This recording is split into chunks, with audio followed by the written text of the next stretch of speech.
এরকম তো হয় না, কাউকে চিনতে পারছি না, কাউকে চিনতে পারছি না, কি বলছে নিজেও জানি না। স্বাভাবিক না হলে তো তাফসীর করব কি দিয়ে?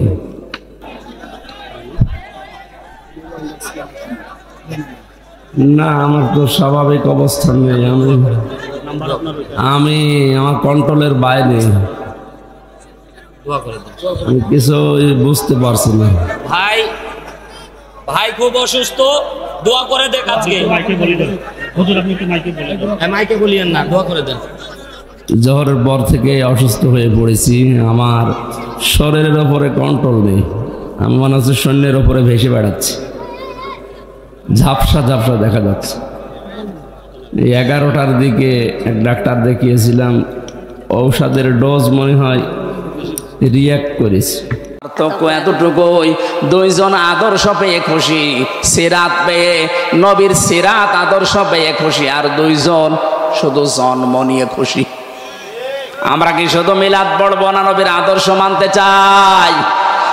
এবার আসেন তো, বিশ্ব নবীকে আল্লাহ পৃথিবীতে যে উদ্দেশ্য নিয়ে পাঠালেন, কোরআনে কারীমের সূরা ফাতিহী এটা 28 নম্বর আয়াত। এটা রব্বুল আলামিন বলেন, হুয়াল্লাযী আরসালা রাসূলাহু বিল হুদা ওয়া দীনিল হক। যেহেতু রাসূলকে আল্লাহ পাঠিয়েছেন এই পৃথিবীতে একটা উদ্দেশ্য নিয়ে, আমরা যদি আজ নবীর আদর্শ মানতে চাই, এরকম প্রায় 65টা বিষয় আমি সাজিয়েছি কোরআন আর হাদিস থেকে, একটা মাত্র বলছি। আপনি যদি 65 দিন দাওয়াত দেন একাধারে, 65টা বিষয় বললে শেষ হবে। আজকে একটা চলছে। তিনি সে আল্লাহ যিনি তার রাসূলকে দিনে হক দিয়ে সত্যের বিধান সহ দুনিয়ায় পাঠালেন। একটাই উদ্দেশ্য তার, লিইয়ুযহিরাহু আলাদ দীনি কুল্লি। দুনিয়ায় যত ধর্ম আছে, নিয়ম নীতি বানানো আছে, সব মাইনাস করে সবার উপরে আল্লাহর দিনকে তিনি বিজয় করবেন। এইটাই রাসূলের কাজ। এটা কার কাজ? এইটাই রাসূলের কাজ ছিল। যত নিয়ম নীতি ধর্ম বানানো আছে দুনিয়ায়, 4500-এর উপর এখন ধর্ম আছে, সব কিছুকে পেছনে ফেলে ইসলামকে তিনি বিজয় করবেন। আলাদ্দীনি কুল্লিহি, যত দিন আছে আপনি মানুষ মেনে চলে, যতদিন, সব দিনকে পেছনে ফেলে দেওয়া লাগবে, ইসলামকে বিজয় করা লাগবে। এইটাই রাসূলের কাজ। আর রাসূলকে যারা মেনে নেয় তাদের একই কাজ। কথা বলেন। ইসলাম আমরা জানি, ইসলাম আবার 2 প্রকার। কয় প্রকার? বলেন বলেন। 1 নম্বরের ইসলাম হচ্ছে প্রাকৃতিক ইসলাম, আর একটা হচ্ছে শারঈ ইসলাম। প্রাকৃতিক ইসলাম যেটা, এটা আমার আল্লাহ নিজে বানিয়েছেন, নিজেই কায়েম করে দিয়েছেন। এই যে সূর্যটা ওঠে, সূর্যটা ডোবে, এটা আমার আল্লাহ বানিয়েছেন, কিয়ামত পর্যন্ত এই নিয়মে চলবে। এটা প্রাকৃতিক। এটা কি? আম গাছে আম ধরে, জাম ধরে না। সমস্যা কি? যা বলবেন পরে। কি বলছে একটা প্রশ্ন করলে বলতে পারবেন না। ইসলাম কয় প্রকার বললাম? একটা প্রাকৃতিক আর একটা শারঈ। প্রাকৃতিকটা তৈরিও করেন আল্লাহ, কায়েম করেন আল্লাহ। যেমন আম গাছে আম হয়, জাম গাছে জাম হয়, এটা বানিয়েছে কে? এটা আপনি বানাবেন, আপনার বানানোর দরকার নেই। কিয়ামত পর্যন্ত এইভাবেই চলবে। কিন্তু শারঈ ইসলাম যেটা, ওটা কিন্তু আল্লাহ পাক নিজে বানিয়ে পাঠিয়েছেন, ওটা কায়েমও করবেন না, দেখাবেনও না। এখন কিয়ামত পর্যন্ত ওনার দায়িত্ব এটা না। শারঈ ইসলাম পৃথিবীতে কায়েম করার দায়িত্ব আমাদের। এই জন্য আমরা খলিফা। এ দায়িত্ব কার? আমরা যদি এই দায়িত্বটা এখন পালন না করে দুনিয়ার মানুষের উপরে ছেড়ে দেই, ফেরেশতাদের উপরে ছেড়ে দেই, বলেন আপনি আল্লাহর প্রাকৃতিক ইসলাম বাদ দিয়ে শারঈ ইসলামের জন্য কি করছেন? এটা যদি আজ কায়েম করার জন্য চেষ্টা চালাই, এটা অতীতে আল্লাহ কায়েম করে দেয়নি, ভবিষ্যতে দেবে না, এখনো দিচ্ছে না। এটা তো আমি বানালাম। ইন্নাল্লাহা লা ইউগায়্যিরু মা বিকওমিন হাত্তা ইউগায়্যিরু মা বিআনফুসিহিম। আল্লাহ পাক বলেন, যতদিন পর্যন্ত কোনো জাতি তার ভাগ্য পরিবর্তন না করবে, আমি আল্লাহর অত দায় পড়ে নাই যে আমি ওর ভাগ্য পরিবর্তন করে দেব না। ওরা নিজেরা পাল্টাবে, তারপর আমি চেষ্টা করব। কথা বলছেন? আমাদের ভাগ্য পাল্টাতে হবে আমাদেরকে। শারঈ ইসলাম যেটা এদেশে কায়েম করার দায়িত্ব ফেরেশতার না, কার? বলেন বলেন। মাতা, যে ব্যক্তি মরে গেল, অলাম ইয়াখজু, কিন্তু ইসলাম কায়েম করার জন্য গজওয়া করে নাই, আন্দোলন করে নাই, চেষ্টা করে নাই।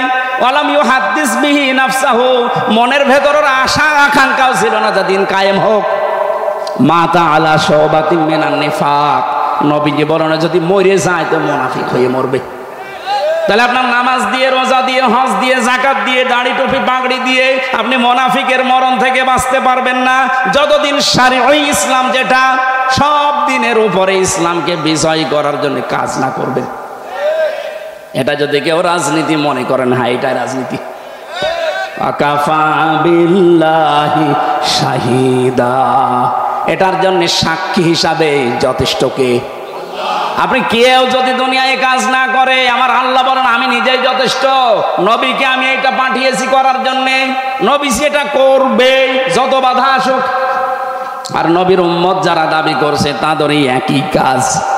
আল্লাহ আমাদেরকে সিরাতের এই অনুষ্ঠানে আপনি লিখে দিয়েছেন সিরাতুন নবী সাল্লাল্লাহু আলাইহি ওয়াসাল্লাম মাহফিল।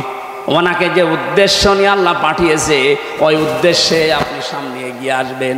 শুধু মিলাদ পড়ে জিলাপি আর খিচুড়ি খাওয়া না, নবীর চাচা হামজার মতো জীবনের কলিজা দিয়ে হলেও তার আদর্শ মানা লাগবে।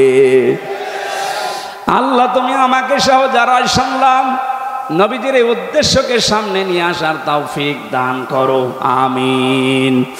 আল্লাহুম্মা আমিন। রব্বানা যালামনা আনফুসানা ওয়া ইল্লাম তাগফির লানা ওয়া তারহামনা লানাকুনান্না মিনাল খাসিরিন। ও মাবুদ, তোমার নবীর জীবনী আমরা শুনছিলাম, যতগুলো শিক্ষা তুমি আজকে আমাদেরকে দিতে চেয়েছো, লিইয়ুযহিরাহু আলাদ দীনি কুল্লিহি, আল্লাহ এই শিক্ষাটা তুমি আমাদের জীবনে বাস্তবায়ন করে দাও। অনেকে না বুঝে আমাদের বিরোধিতা করে, আল্লাহ তাদের বুঝ দাও। বিশ্ব নবীর যে উদ্দেশ্য দুনিয়ায় দিন কায়েম করা, এটা আমাদেরকেও তুমি নিজে করিয়ে নাও। এ মাহফিলের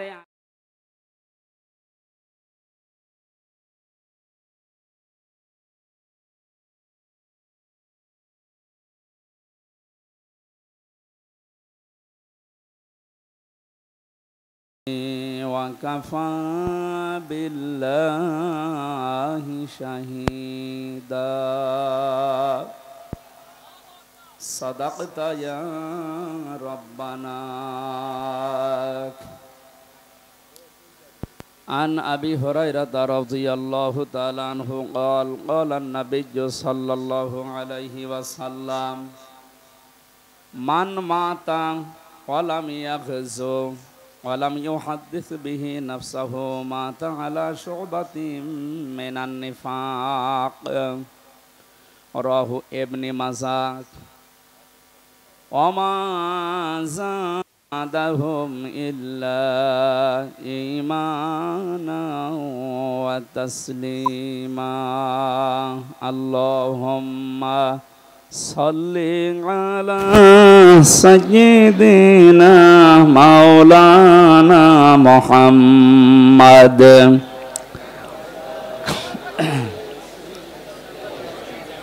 রিভাব আছে না? রিভাব দিয়ে এখানে দাঁড়িয়ে কেন? কোন জায়গায় বসেন না। মাওলানা মুহাম্মদ ওয়ালালি সাইয়্যিদ